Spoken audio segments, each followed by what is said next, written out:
Si rezultati i administrimit disa javor të një informacioni të siguruar në vijim të punës intensive operative dhe operacionale kundër veprimtarive kriminale në fushën e narkotikëve, se në territorin e fshatit Velnje si administrative Kolç ishin kultivuar bimë narkotike në ambiente të mbyllura dhe të hapura. Specialistët e seksionit për hetimin e narkotikëve në bashkëpunim me specialistët e seksionit për mbështetjen operacionale, shërbimet e komisariatit të policisë Lezhë dhe shërbimet e forcës së posaçme Shqiponja finalizuan operacionin e koduar Lightning.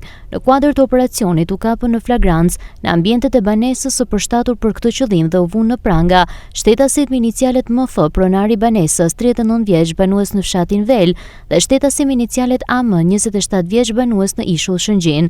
Gjatë ndërhyrjes u konstatuat se në njërin ambient të banesës ishin kultivuar me dhampa dhe pajisje të tjera që furnizoheshin me lidhje të paligjshme të energjisë elektrike 119 bimë të dyshuara narkotike, ndërsa dy ambiente të tjera të së njëjtës banesë ishin përgatitur për të njëjtin qëllim kriminal. Ndërkaq, si rezultati i kontrolleve të mëtejshme, u konstatua në afërsi të kësaj banese 2 parcela në të cilat ishin kultivuar 55 bimë narkotike cannabis sativa, dyshohet nga 2 të arrestuarit. Në vijim u krye kontroll edhe në banesën e 27 vjeçarit, ku u gjetën 16 celular. Vjojnë hetimet për të sqaruar mënyrën e sigurimit dhe qëllimin e përdorimit të tyre.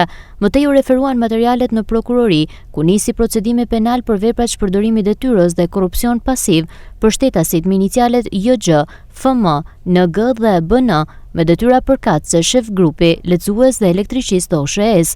Hetimet vijojnë edhe për identifikimin dhe nxjerrjen përpara përgjegjësisë penale të shtetasve të tjerë që mund të jenë përfshirë në këtë rast. Materialet procedurale u referuan prokurorisë së Lezhës për veprime të mëtejshme.